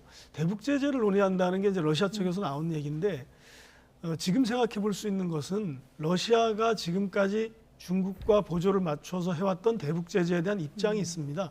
그것은 이제 불가역 조항이라는 것을 가역 조항이죠. 가역 조항을 이용해서 대북 제재를 좀 완화해 주자라는 얘기를 가끔 했거든요. 네. 그 얘기를 아마 이제 푸틴 대통령이 좀 강도 높게 얘기를 하지 않을까 그런 생각이 듭니다. 가역 조항이라는 거는 계속 최대한의 압박을 하면 결국 북한이 응하지 않으니까 조금 풀어주면서 설득을 해서 이 핵무기 문제를 좀 북한이 좀 포기하도록 그쪽으로 끌고 가자라는 건데 사실 그 얘기는 지금 북한이 핵 포기를 하지 않겠다고 공언을 하고 있는 상황이고 그래서 이게 과연 효과가 있을까? 다만 어떤 립 서비스랄까요? 그냥 북한에게 이런 러시아가 역할을 해준다라는 걸 보여주는 정도가 아닐까 저는 그렇게 예상하고 있습니다. 혹시 러시아가 그렇게 얘기를 해도 미국과 영국, 프랑스 같은 다른 안보리 상임이사국 3개국이 이걸 인정할 수 없기 때문에 그러니까 이제 별 의미는 없다. 저는 그렇게 생각하고 있습니다. 예. 앞서 수행원들도 이야기해 주셨지만 무기, 또 위성기술, 군수, 뭐 경제 측면의 참모들을 다 데리고 가지 않습니까? 네. 어떤 부분을 좀 얻어내려고 하는 의도일까요? 그러니까 쉽게는 이제 무기를 주고 뭐 탄약, 대포알이죠. 그러니까 그런 거라든지 뭐 대전차 대전차 포탄 이런 걸 주고 경제를 얻어오는 거 이 정도는 된다 이렇게 생각하는 거죠. 그 정도는 뭐 어느 정도 합의가 쉽지 않을까 이렇게 생각하고 그 정도 이상을 근데 이제 북한이 요구하고 요청할 것 같은 생각이 드는데요. 지금 이제 그 공격용 잠수함 진수식에서 나오는 것처럼 그 잠수함 기술 이런 것을 받아오거나 잠수함에서 이제 그 ICBM을 쏘는 기술 뭐 그리고 뭐 더 나가면 ICBM이 대기권으로 나갔다가 다시 들어오는 기술 이런 것들을 요구할 것 같다고 하는데 이것은 이제 쉽지 않을 겁니다. 네. 이게 러시아가 그렇게 쉽사리 이 기술을 주지 않거든요. 과거에 북한이 러시아 무기를 가지고 올 때도 러시아가 그걸 경계했기 때문에 이집트에서 산 그 미사일 이런 걸 사다가 그걸 분해 조립해가지고 북한이 그걸 모조품을 만들면서 이 러시아의 군사 기술을 받아왔거든요. 그래서 이게 러시아가 쉽게 주지는 않을 것 같다는 생각이 드는데 최근에는 이게 제가 볼 때는 위성 기술에 좀 중점을 두고 봐야 될 것 같습니다. 아까 네. 그 북한의 위성 정찰 위성 개발 책임자도 같이 간 것처럼 위성 기술을 전수해 줄 수 있지 않을까 이런 거를 생각해 볼 수 있는데 마침 니케이 신문이라고 일본에서 그런 보도를 했더라고요. 네. 러시아 위성 발사 기술 같은 것을 북한이 요구하고 이게 거래가 될 수 있다. 그런 얘기가 있었고 지난번에 말씀드린 것처럼 북한에 있는 러시아 대사가 회견에서 이 위성 그러니까 우주 기술이라고 했습니다. 같은 얘기인데 우주 기술에 대한 협력의 전망이 굉장히 밝고 거기에 대한 기대를 가지고 있다 이런 얘기를 했거든요. 그게 좀 특별히 더 최근에 나온 어떤 그런 언급인 것 같습니다. 그래서 위성 기술, 북한이 2번 실패한 그 위성 기술에 대한 집착을 북한이 할 것 같고 그게 여러 가지가 있기 때문에 그중에 일부를 러시아가 주면서 생색을 낼 수도 있다 이런 생각을 해봅니다. 네. 자, 다음 질문은 러시아가 이런 말을 했습니다. 한국이 원할 경우에 김 위원장의 방러 계획에 관한 세부 사항을 전달할 수 있을 거다 이렇게 말했는데 이건 또 어떤 의미일까요? 이게 저도 이 말도 좀 약간 튀더라고요. 이게 어떤 맥락에서 나왔을까 생각해봤습니다. 네. 사실 러시아는 북한과는 최근에 가까워진 거고 한국과 더 어떻게 보면은 협력 관계가 굉장히 많습니다. 우리나라 뭐 현대자동차, 삼성전자 가서 거기서 제품도 만들고 우리나라 현대자동차가 그 상트페테르부르크 옆에 큰 공장이 있거든요. 예. 이걸 만들다가 좀 전쟁 나서 못 만드는 건데 그만큼 우리나라와 경제 협력 관계가 굉장히 깊었고요. 네. 또 이게 미국과 중국 간의 갈등이 있기 전에는 러시아도 어떻게 보면 제재를 찬성했습니다. 북한의 핵무기 개발에 대해서 예. 굉장히 좋은 관계가 유지되다가 지금 이렇게 됐거든요. 그래서 한국과의 관계를 굉장히 염두에 둔다고 저는 보는 겁니다. 그러니까 북한과 밀착하는 건 사실이고요. 네. 그러나 한국과 관계가 나빠지는 것을 러시아도 그렇게 원치 않는다는 겁니다. 이게 그 한국에게 어떤 김 위원장의 방러 계획에 대해서 필요하면 알려주겠다라는 것은 한국도 배려하고 있고 한국과의 관계도 고려하고 있다라는 건데 동시에 이게 또 다른 측면이 있습니다. 그것은 한국은 그럼 우크라이나에게 무기를 주는 거를 하지 말아라 이런 요청을 하는 거죠. 예. 그런 양쪽의 어떤 카드를 가지고 우크라이나에 한국의 무기가 들어가지 않았으면 좋겠다라는 의견. 그다음에 우리는 한국과의 관계도 가지고 있다. 이게 지금 이렇게 말한 사람이 러시아의 외무부 차관인데 이 외교부 차관은 아마도 한국 담당하는 사람일 겁니다. 그러니까 한국과의 관계도 계속 가지고 나가겠다는 거를 양면적으로 보여주는 거다. 이렇게 네. 이해하면 될 것 같습니다. 예, 그런데 또 한편으로는 푸틴 대통령 연내 시진핑 주석과도 접촉한다는 이야기가 있어서 예. 이렇게 되면 또 북중러 연대가 강화되는 것 아니냐 이런 우려들도 나오거든요. 맞습니다. 푸틴 대통령이 원하는 게 북중러인 것 같습니다. 그런데 시진핑 주석은 그거보다는 약간 거리감을 두는 것 같습니다.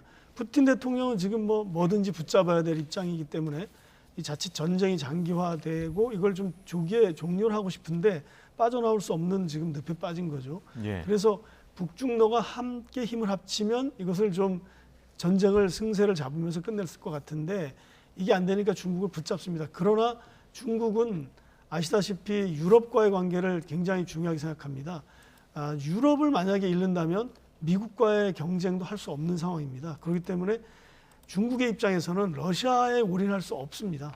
그렇기 때문에 이것을 중국, 시진핑 주석은 좀 약간 속도를 늦추는데 이 얘기가 계속 러시아에서 2번째 나왔습니다. 지난 7월에도 우리는 푸틴 대통령은 10월 17일 날 개막하는 그 1대1로 포럼입니다. 거기에 간다라고 얘기를 했고요. 이번에 또 얘기합니다. 그러니까 간다는 걸 얘기하면서 중국을 붙잡아 두려고 하는 그런 판단이 아닌가 이런 생각이 됩니다. 네, 자 이건 어떻습니까? 북한이 이렇게 러시아에 밀착하면서 중국과는 좀 상대적으로 멀어지는 것으로 보이는데 상대적인 걸까요?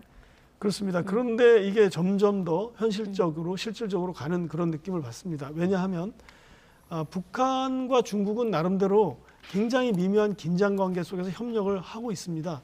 그런데 이런 지금 러시아와 북한의 금밀착, 초밀착 현상은 예상하지 못했던 거거든요. 이게 러시아가 우크라이나 전쟁을 일으키면서 이런 현상이 도래가 됐는데 그러다 보니까 상대적으로 정말 지금 말씀하신 것처럼 상대적으로 북한과의 중국과의 관계는 잘 유지가 되고 있는데도 굉장히 위축된 것처럼 보입니다. 그런데 이게 실질적으로 현실적으로 이렇게 될 수 있다는 게 뭐냐면 북한은 중국을 눈치를 굉장히 많이 봅니다. 왜냐하면 중국이 하나밖에 없었을 때는, 그런데 이제 러시아가 생겼고 러시아는 지금 뭐든지 갖다 줄 입장이기 때문에 러시아와 가까워진다는 것은 중국을 이제 할 말을 할 수 있는 입장이 된 거죠. 그러니까 이것은 사실 등거리 외교를 중국과 러시아를 상대로 북한이 오랫동안 해왔는데 그런 이제 기회가 또 생긴 거죠. 그렇기 때문에 중국과 북한 관계는 유지 내지는 상대적으로 약화가 될 것이고, 러시아의 관계는 이건 예상할 수 없는 정도의 굉장한 밀착으로 가는 거다. 이렇게 진행되고 있다고 보면 될 것 같습니다. 네. 아까 자막에서는 위험한 만남 이렇게 규정하기도 했는데 아무튼 북쪽으로 이동을 하고 있는 김정은 위원장. 일단은 내일쯤에 북러 정상회담이 열릴 것으로 보인다까지가 확인되고 있습니다. 강성웅 해설위원 실장과 함께했습니다. 고맙습니다. 네. 사랑하는 정치의 조국 인민들에게 따뜻한 인사를 보내주었습니다.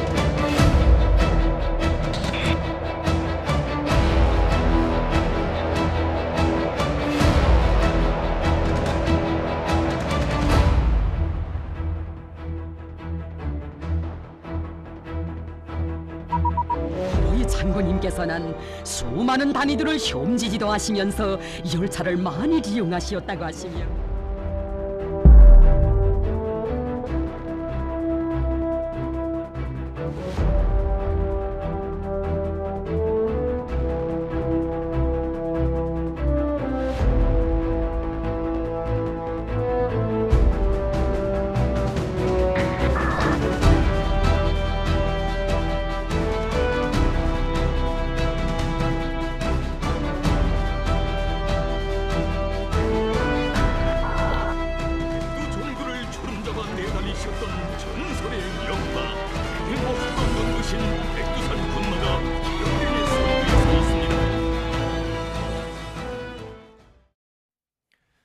북아프리카 모로코에서 발생한 강진 피해가 계속 늘어나고 있습니다. 사망자는 2,800명을 넘어 거의 3,000명에 육박하고 부상자도 2,600명을 넘었습니다. 생존율을 높이는 골든타임도 지나가면서 상황은 더욱 악화되고 있습니다. 김선희 기자가 보도합니다.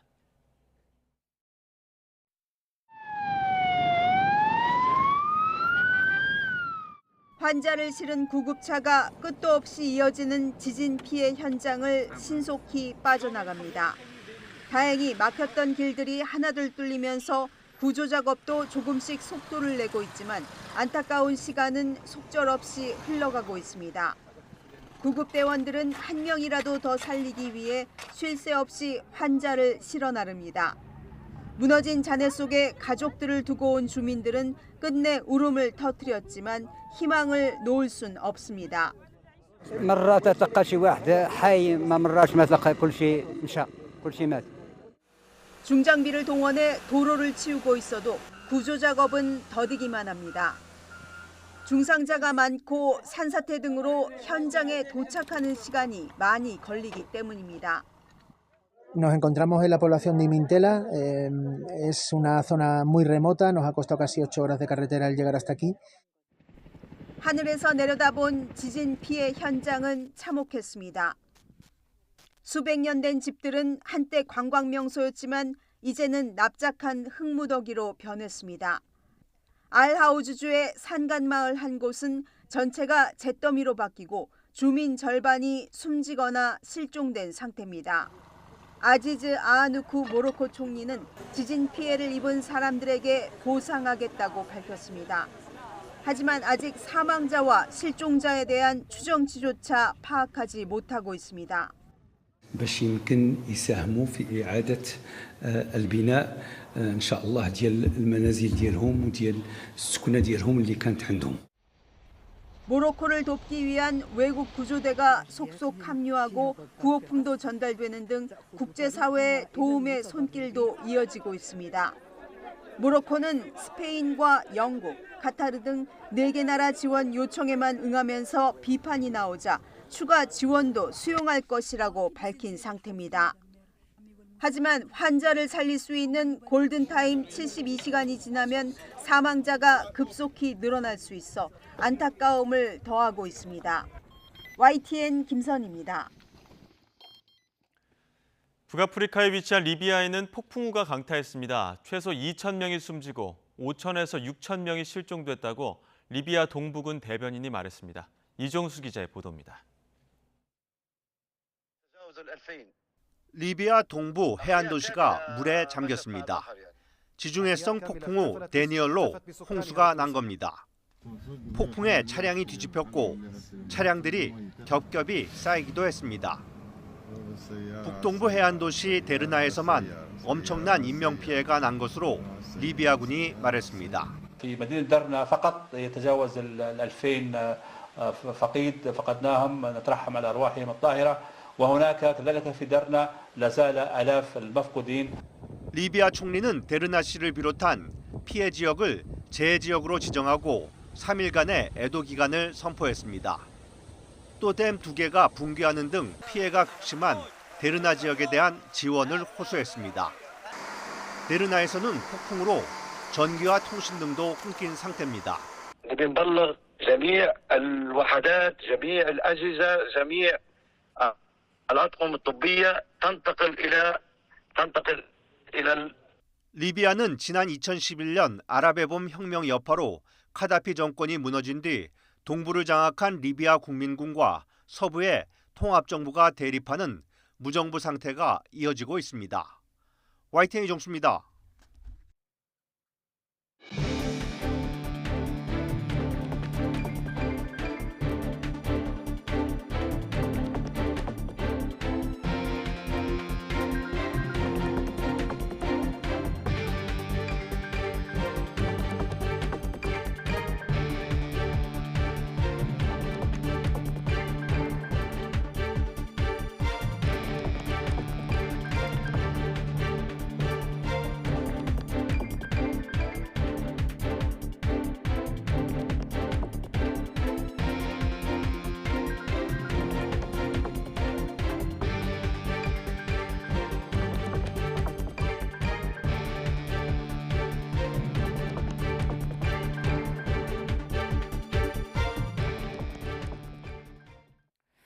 네, 이 시각 주요 뉴스 속에도 있었죠. 어제 저녁 서울 강남 한복판에서 람보르기니 차량을 주차하다가 시비가 붙자 상대방을 흉기로 위협한 30대가 경찰에 붙잡혔습니다. 마약 간이 검사 결과 필로폰 등 3개 종류에서 양성 반응이 나왔는데 체포 당시 영상을 YTN이 단독 입수했습니다.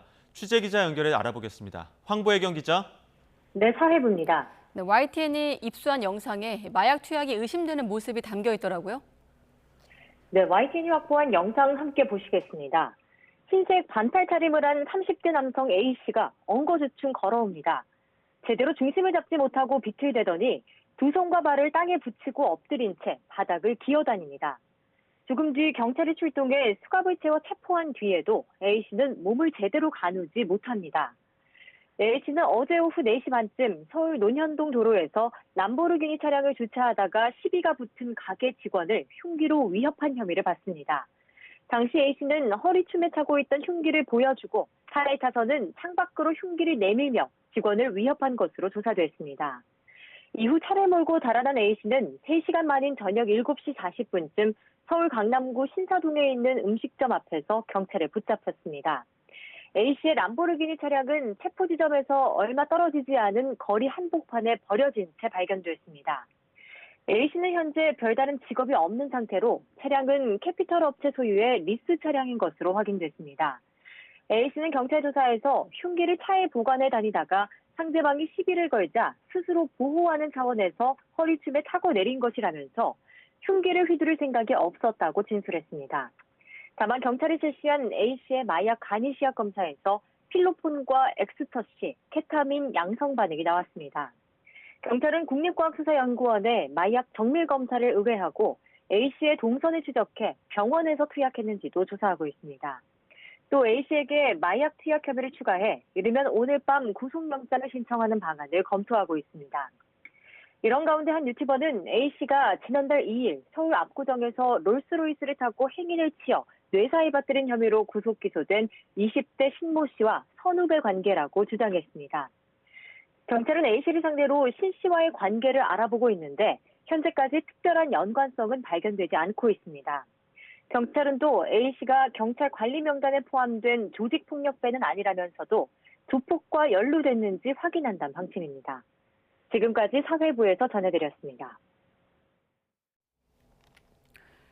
서울 용산구 한 아파트에서 현직 경찰관이 추락한 사건과 관련해 현장에 있던 다른 참석자의 몸에서 신종 마약이 검출됐습니다. 경찰은 어제 구속한 모임의 주최자 2명 가운데 31살 이모 씨의 몸과 아파트 현장에서 이른바 천세의 가루로 불리는 신종 마약을 확인해 관련 내용을 수사하고 있습니다. 이 마약은 원래 수술용 마취제로 개발됐지만 자살, 충동 등 부작용이 심해 사용이 중단된 약품입니다. 경찰은 추락사한 경찰관의 부검 정밀 결과가 나오면 신종 마약과 관련성 여부도 조사할 계획입니다.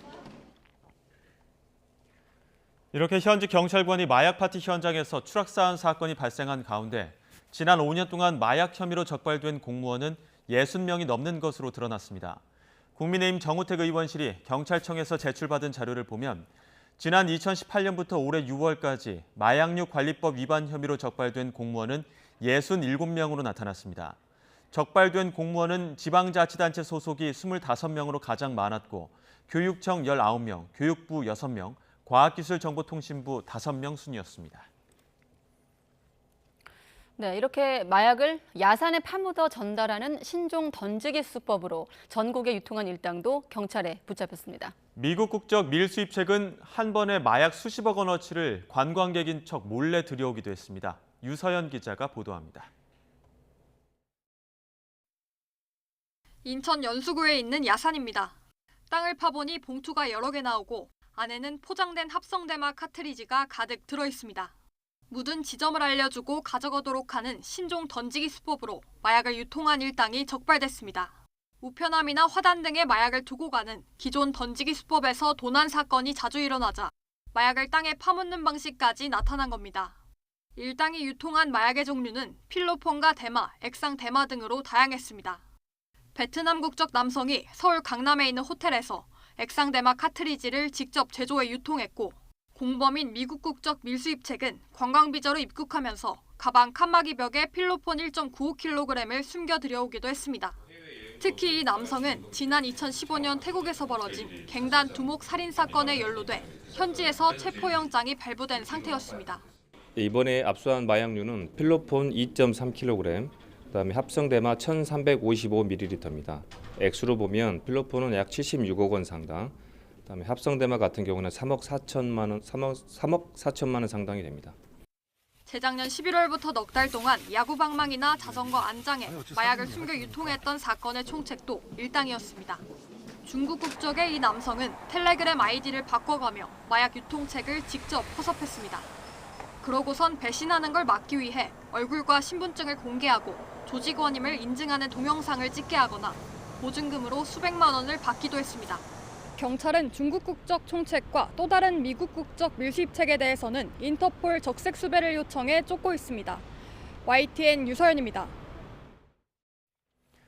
상습적으로 마약을 투약한 혐의를 받는 배우 유아인 씨가 비공개로 처음 검찰에 출석했습니다. 유 씨는 대마와 프로포폴, 코카인과 케타민 등 최소 7종류 마약을 상습적으로 투약한 혐의를 받습니다. 앞서 지난 5월 경찰 수사 단계에서 구속영장이 신청됐지만 당시 법원은 증거가 상당수 확보됐고 유 씨가 사실관계 상당 부분을 인정하고 있다며 영장을 기각했습니다. 네, 무려 연 4,000%, 말도 안 되는 높은 이율로 사회 초년생들에게 돈을 빌려준 뒤 협박을 동원해 돈을 뜯어낸 불법 대부 조직이 경찰에 적발됐습니다. 이들은 돈을 갚지 않으면 피해자의 얼굴을 나체 사진과 합성해 협박하는 이른바 나체 추심 수법으로 괴롭힌 것으로 드러났습니다. 안동준 기자의 보도입니다. 사무실을 급습한 경찰이 한 남성을 현행범으로 체포합니다. 사무실 이곳저곳을 수색하자 금고에서 5만 원짜리 돈다발이 발견됩니다. 이곳은 30대 남성 A씨가 운영하는 불법 대부업체 사무실. 이들은 인터넷에 비대면 소액대출 광고를 올려 연락이 온 피해자들에게 연 4,000% 이상의 높은 이율로 돈을 빌려줬습니다. 이들은 이후 이른바 나체 추심 수법을 동원해 피해자들을 독촉하기 시작했습니다. 피해자들에게 미리 받아둔 사진을 다른 사람의 나체 사진과 합성한 전단을 제작해 가족과 지인에게 협박하거나 실제 전송한 것으로 드러났습니다. 재작년 11월부터 지난 6월까지 피해자 212명에게 5억 원을 대출해준 이들이 이런 방식으로 챙긴 부당이득은 모두 3억 5천만 원. 이들은 경찰 추적을 피하기 위해 대포폰과 대포 통장 등을 이용하고 3개월 단위로 사무실을 옮겨 다닌 것으로 파악됐습니다. 경찰은 A씨가 동종 전과가 있는 선후배들과 함께 하부 조직원들을 모아 역할을 분담하는 등 통솔 체계를 갖춘 결합체를 조직한 사실을 확인해 조직원 전원에게 범죄단체 조직죄를 의율했습니다. 또 대부업법 위반과 채권추심법 위반 등 혐의를 적용해 총책 A씨를 포함한 조직원 6명을 구속하고 나머지 조직원 9명을 불구속 송치했습니다. 인터넷을 통해 비대면으로 이루어지는 고금리 소액 대출을 무심코 빌렸다간 돌려막기로 인한 빚의 늪에 빠질 수 있습니다. 주의를 하셔야 합니다. 경찰은 경제적 어려움을 겪는 사회 초년생들은 특히 범행에 노출되기 쉽다며 불법 대출이 아닌 서민금융진흥원 대출을 이용해달라고 당부했습니다. YTN 안동준입니다. 네, 지난 5월입니다. 그룹 마마무의 멤버 화사 씨가 한 대학교 축제에서 선보인 무대가 선정성 논란에 휩싸인 이후 갑론을박이 여전히 이어지고 있습니다. 네, 그리고 배우 김희열 아이의 학폭 의혹을 둘러싼 진실 공방도 치열한데요. 연예계 사건 사고, 오늘은 손수호 변호사와 짚어보겠습니다. 어서 오십시오. 네, 안녕하세요. 자, 이번 논란 시작은 일단 학부모 단체가 화사를 공연 음란 혐의로 고발을 했거든요. 네. 수치심과 당시에 이제 퍼포먼스가 혐오감을 불러일으키기에 충분하다는 게 이유였습니다.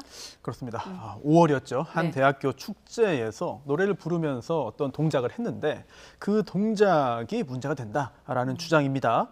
특히 당시 현장에서 그 광경을 본 사람들도 있지만 SNS를 통해서 그 영상이 많이 퍼졌거든요. 그렇기 때문에 불특정 다수에게 좋지 않은 영향을 주었다. 특히 청소년 등에게도 그런 영향을 줬기 때문에 이 부분은 문제를 삼아서 화사 씨를 공연 음란죄로 고발했습니다. 예, 그 고발한 단체가 이제 현장에 있었던 건 아니고 지금 학부모들 단체였는데 결국에는 그 SNS를 통해서 퍼진 그 영상 자체를 좀 문제 삼고 있는 거죠? 네, 그렇습니다. 주로 그 영상을 문제 삼고 있고요. 그리고 또 관련 인터뷰를 보면은 네. 그 대학교 축제지만 거기에도 청소년들이 존재할 수 있었던 거 아니냐. 예. 이런 부분까지도 함께 문제 삼고 있는 것으로 보입니다. 자, 그런데 좀 한 가지 이번 사례 같은 게 학생들이 고발한 게 아니라 말씀하신 네. 대로 학부모 단체가 이제 고발을 한 것 아니겠습니까? 네, 그렇죠. 어떤 특징이 네. 있는 건가요? 피해자는 고소를 하는 것이고 또 제3자는 누구든 고발을 할 수 있습니다.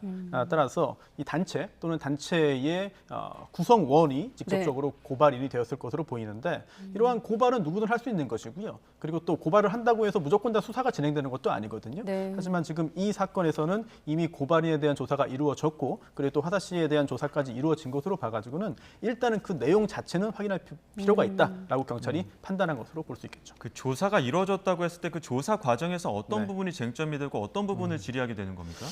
네. 이 사안은 여러 가지 각도에서 접근할 수 있어요. 그래서 일단 사회적으로 이게 잘한 거냐 못한 거냐 또는 이게 옳은 거냐 그른 거냐 당시에 보기 좋았냐 그렇지 못했느냐라고 하는 판단을 우리가 하는 것이 아니라 예.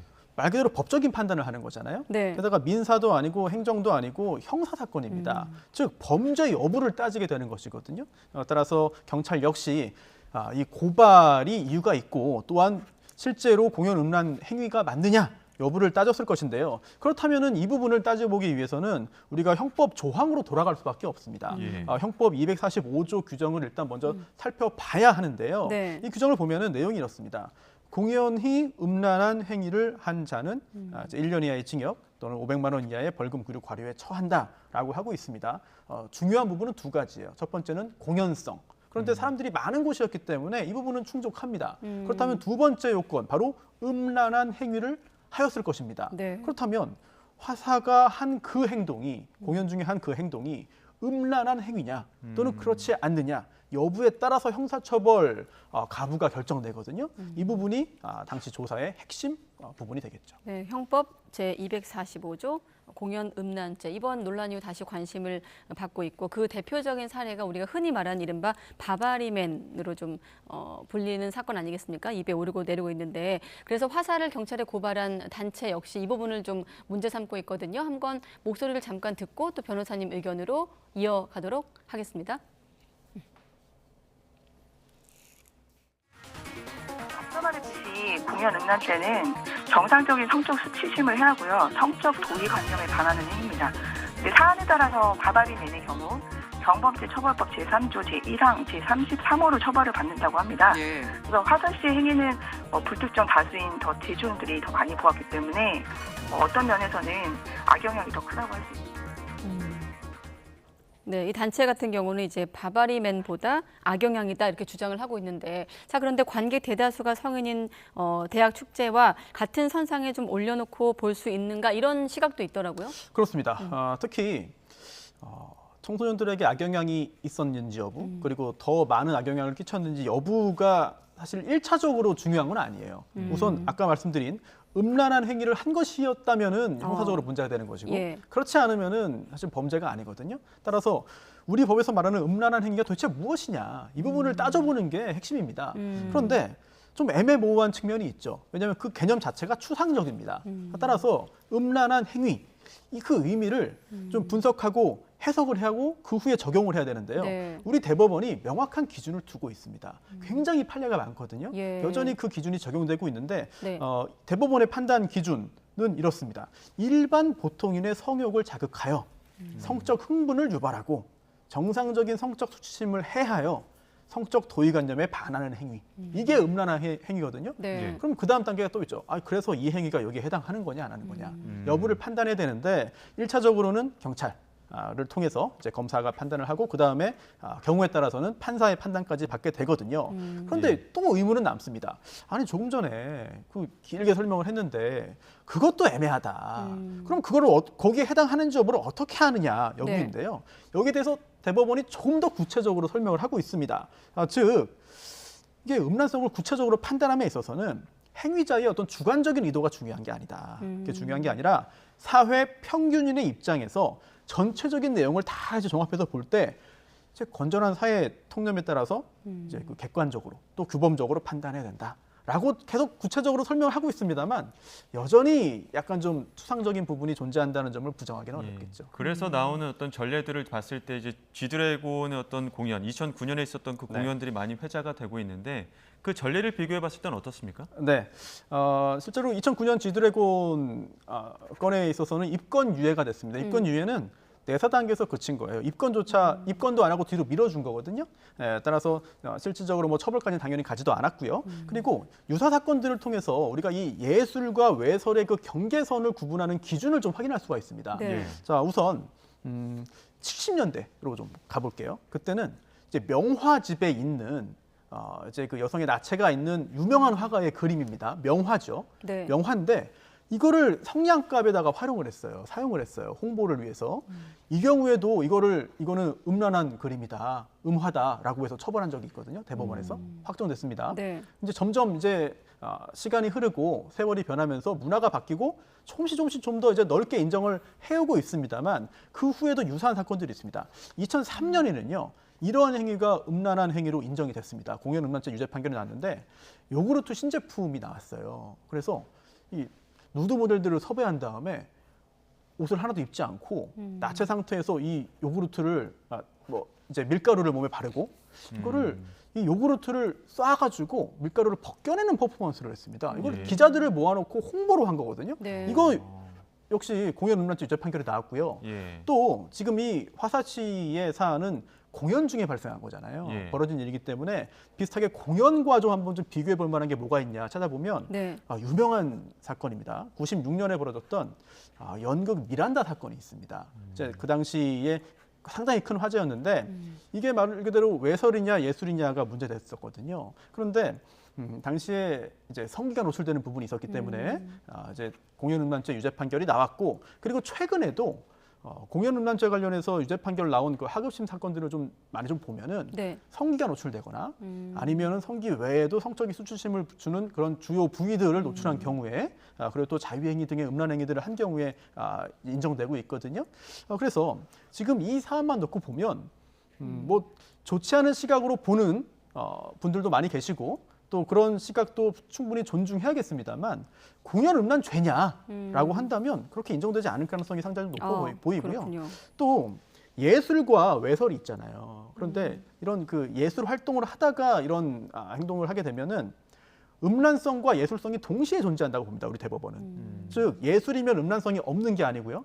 음란하면 예술성이 없는 게 아니에요. 둘 다 존재할 수 있습니다. 하지만 음란성이 존재하는데 예술성이 너무 커서 이제 음란성을 좀 더 축소시키면은 처벌할 수 없다고 보거든요. 결국은 이번 수사기관에서도 이 화사 씨의 행동 전체를 보고 과연 예술성이 더 우월할 것이냐 이 부분을 판단하게 되겠죠. 짧게만 한 가지 더 네. 여쭤볼게요. 지금 문학에선 대체로 예술적 자유에 좀 과도한 개입이다. 그러니까 말씀하신 대로 공연 음란죄 적용이 좀 회의적인데 만약에 지금 어쨌든 검찰로 넘어갈지 여부는 조만간 결정이 나온다고 했거든요. 네. 그 넘어간다고 한번 가정을 했을 때 화사 씨가 특정한 의도가 없었고 그저 퍼포먼스였다 계속 주장을 했을 경우 이 사안은 어떻게 확전되는 겁니까? 네, 일단 이제 피의자인 화사 씨가 저는 그런 의도 없었습니다. 저는 그런 게 아니고 예술했을 뿐입니다라고 주장을 하는 것 자체가 뭐 대단히 중요하지는 않아요. 사회의 일반적인 시각, 평균인의 시각으로 볼 때 그 행위 자체가 성적인 수치심을 주었느냐 그 여부를 판단하는 것인데요. 기타 이제 다른 공연에서 유사한 행동들을 한 사례들을 제시하거나 아니면은 꼭 우리나라만이 아니더라도 외국에서도 유사한 사례들을 제시함으로써 이 정도는 현재 시점에서 볼 때 음란한 행위로 볼 수 없다라는 주장을 하지 않을까라고 생각됩니다. 알겠습니다. 예, 연예계 다른 한번 또 이슈도 짚어보겠습니다. 지금 넷플릭스 더 글로리로 이름 알렸던 배우 김희어라 배우 최근 학폭 논란이 불거졌는데 이게 다시 뭐 반전이 했다가 다시 또 확전이 되고 이런 모습들이 있더라고요. 그렇습니다. 우리 사회가 이 연예인 또는 스포츠인을 비롯한 유명인들의 과거 학창 시절 학폭 의혹에 대해서 굉장히 엄격한 시선을 지금 보고 있는데요. 지금 김희어라 씨에 대한 여론도 대단히 여러 번 많이 바뀌었던 것 같아요. 처음에 이제 폭로가 나오니까 상당히 이제 비난 여론이 강했다가 그 후에 두둔하는 이제 그 친구들의 이야기가 나오면서 또 여론이 한번 바뀌었다가 기다렸다는 듯이 다시 그 중에 과거에 김희어라 씨로부터 폭행을 당했다는 친구의 이제 녹취가 나오면서 또 다시 바뀌었다가 이제 김희어라 씨와 소속사 측에서 이거 왜곡이다, 조작이다, 전체 녹음 중에 일부만을 발췌해가지고 진실을 왜곡한 것이다라는 입장을 밝히면서 또 다시 여론이 일부 좀 요동치는 것 같습니다. 자, 근데 이번 사안 같은 경우는 지금 피해자와 가해자의 어떤 대립 구도가 아니라 지금 김희어라 씨와 디스패치라는 언론 매체의 어떤 대립이거든요. 이것도 좀 특징적인 거 아닙니까? 그렇습니다. 그동안 과거에 내가 당신에게 이런 일을 당했다라고 주장하는 측과 또 나는 그런 일 한 적 없다라고 이제 주장하는 측의 어떤 충돌이 일반적이었는데 지금 이 사안은 어찌 보면은 언론사가 이제 굉장히 좀 중요한 역할을 수행했어요. 그리고 또 그 보도 내용에 대해서 김희어라 씨가 부정하고 또 의도를 지금 의심하고 있기 때문에 법적인 조치를 취하겠다는 입장도 밝히고 있거든요. 이 말은 곧 해당 매체의 보도 내용이 틀렸다. 또 의도 자체가 불순했다. 또 그 과정에서 나에게 큰 피해를 줬다라는 주장을 할 것으로 보입니다. 그동안의 학교폭력 관련된 갈등 양상과 약간 다른 그런 모습들을 확인할 수 있죠. 네, 아무튼 지금 분위기로는 법정에서 지금 진실이 가려질 것 같으니까 조금 법적 판단을 한번 지켜보기로 하겠습니다. 네, 오늘은 손수호 변호사와 함께했습니다. 고맙습니다. 고맙습니다.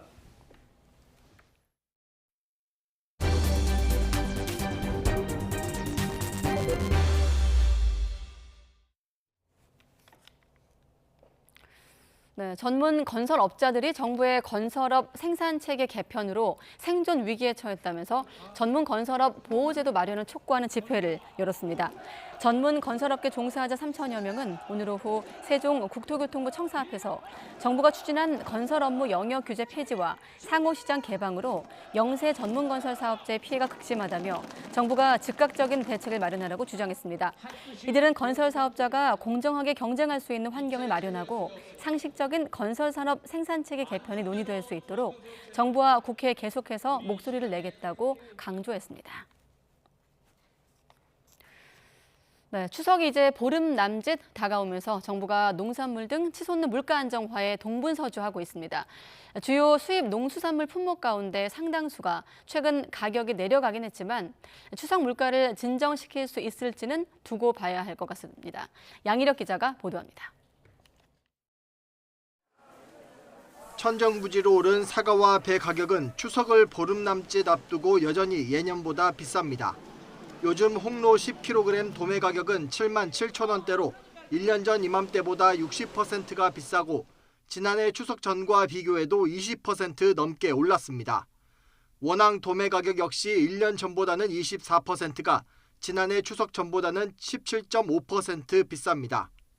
폭염에 폭우까지 겹치면서 지난달 농산물 소비자 물가가 1년 전보다 5.4% 올랐습니다.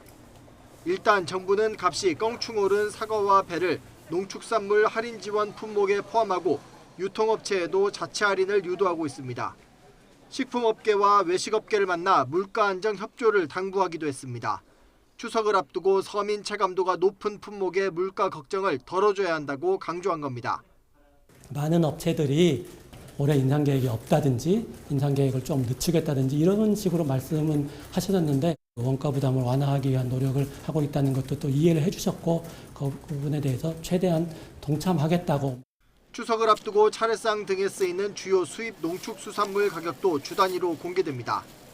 지난해 러시아 우크라이나 전쟁으로 치솟은 곡물 가격이 안정세로 접어드는 등 공개된 79개 품목 가운데 50개는 지난해보다 하락했습니다. 소비자의 알 권리를 보장함으로써 합리적인 소비 선택을 유도하고자 하였으며 이를 통해 추석을 맞이하여 장바구니 물가 안정에 기여하고자 하였습니다. 값이 내린 수입 망고나 오렌지가 비싸진 국내산 과일을 대체하는 수요 분산 효과도 기대됩니다. 다만 사과와 배의 경우 올해 냉해와 침수로 생산량이 급감해 예년처럼 가격을 진정시키기에는 한계가 있을 것으로 보입니다. YTN 양일혁입니다. 네, 그런가 하면 대형 마트에서 판매하는 한우 선물 세트 가운데 등급이 낮은 소고기 값이 등급이 높은 제품보다 더 비싼 경우가 있다는 조사 결과가 나왔습니다. 한국소비자원은 추석 선물을 사기 전에 상품 정보를 자세하게 살펴본 뒤 결정하라고 조언했습니다. 최기성 기자가 취재했습니다. 서울에 있는 대형마트 판매대에 다양한 선물 세트가 놓여 있습니다. 명절을 앞두고 소비자 관심이 높아지면서 소비자원은 추석 선물 사전 예약 페이지 선물 세트 가격을 비교 조사한 결과를 발표했습니다. 이마트와 롯데마트, 홈플러스, 하나로마트에서 판매한 추석 선물 세트 품목 가운데 한우와 사과, 배가 대상입니다. 홈플러스에서 판매하는 원플러스 등급 한우 갈비 세트는 100g당 가격이 2플러스 등급인 이마트 한우 갈비 세트보다 717원 더 비쌌습니다. 홈플러스는 이마트와 구성이 다른 상품으로 단순 가격 비교가 어렵다고 해명했습니다. 이마트에서 파는 원플러스 등급 한우 등심 세트는 100g당 가격이 3만 원으로 2플러스 등급 하나로마트 등심 세트보다 가격이 더 나갑니다. 이마트는 유명 식당과 협업해 하루 30세트만 한정 판매하는 상품이고 카드사 혜택을 적용하면 20% 추가 할인이 가능하다고 설명했습니다. 과일 선물 세트는 사과 100g당 평균 가격이 1,716원인데 배는 1,101원으로 배가 사과보다 615원 더 저렴했습니다. 소비자원은 구매자들의 판단을 돕기 위해 유통업체별 추석 선물 세트 할인 정보를 참가격 사이트를 통해 제공하기로 했습니다. 판매 정별로 진행되는 할인 행사가 다양하기 때문에 각종 판매 정보를 꼼꼼하게 비교해보고 합리적으로 제품을 선택하시면 좋으실 것 같습니다. 소비자원은 지난 1일 유통업체와 간담회를 진행해 관련 내용에 대해 개선을 요청했습니다. YTN 최기성입니다. 연일 치솟는 물가에 추석을 앞두고 소비자 시름은 더욱 깊어지고 있는데요.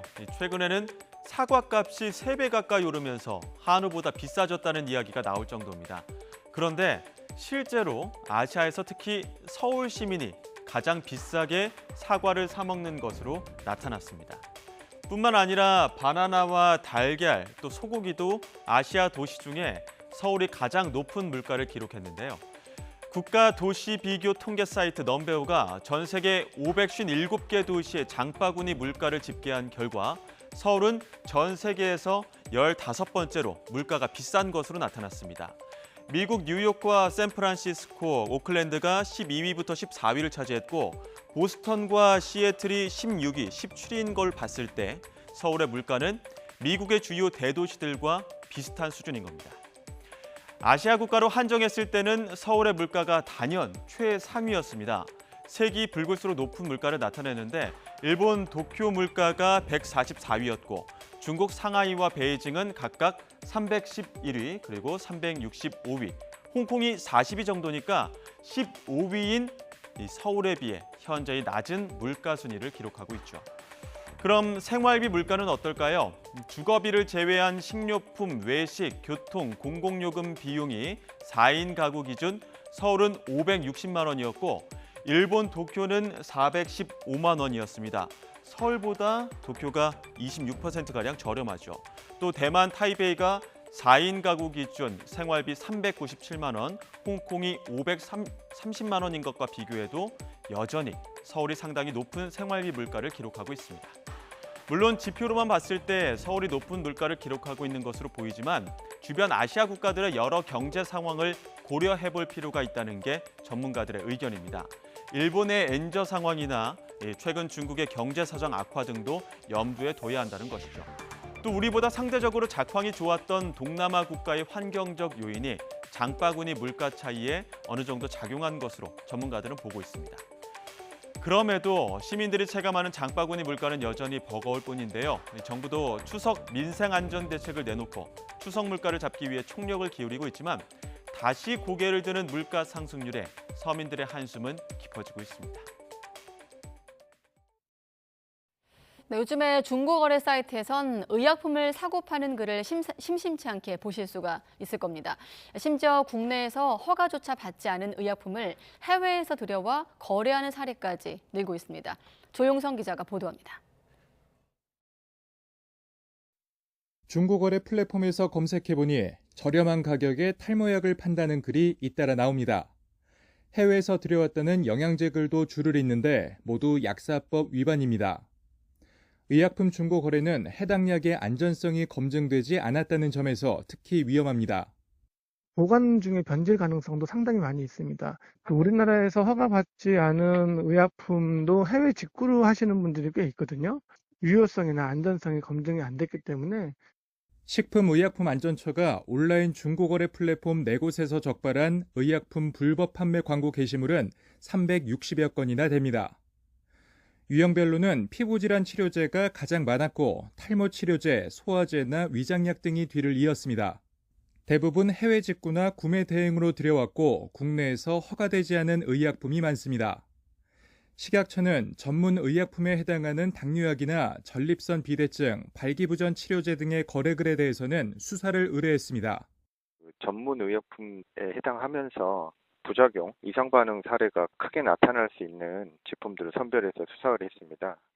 전문 의약품뿐 아니라 영양제나 건강기능식품을 중고거래하는 것도 위법입니다. 특히 명절 전후로 수요가 늘어나는 홍삼 선물 세트 등도 중고거래할 경우 벌금이 부과될 수 있어 주의가 필요합니다. YTN 조용성입니다. 내일부터는 계절의 시계가 제자리를 되찾겠습니다. 그리고 비가 내리면서 낮 기온이 크게 오르지 못하겠는데요. 내일 서울 낮 기온은 25도로 오늘보다는 5도나 낮겠고요. 예년 수준의 가을 날씨를 회복하며 더위도 누그러지겠습니다. 비는 내일 오전 서쪽 지방을 시작으로 오후에는 그 밖의 전국으로 확대하겠는데요. 일단 모레까지 영동과 전남, 영남에는 최고 60mm, 서울 등 다른 지역에는 10에서 40mm의 비가 내리겠습니다. 내일 아침 기온은 오늘과 비슷하거나 조금 높겠습니다. 서울이 23도, 대전과 대구 22도 선에서 출발하겠고요. 한낮에는 기온이 크게 오르지 못하겠습니다. 내일 서울의 한낮 기온 25도, 대전도 25도, 대구는 27도로 예상되고 있습니다. 이번 비는 주 후반까지도 길게 이어지겠고요. 비가 그친 뒤 일요일에는 반짝 낮더위가 찾아올 전망입니다. 지금까지 날씨 정보였습니다. 네, 김정은 위원장의 동선 그리고 민주당 이재명 대표 재출석까지 다음 뉴스에서 확인하시기 바랍니다. 가장 빠른 종합뉴스 뉴스큐 마치겠습니다. 시청해주신 여러분 고맙습니다.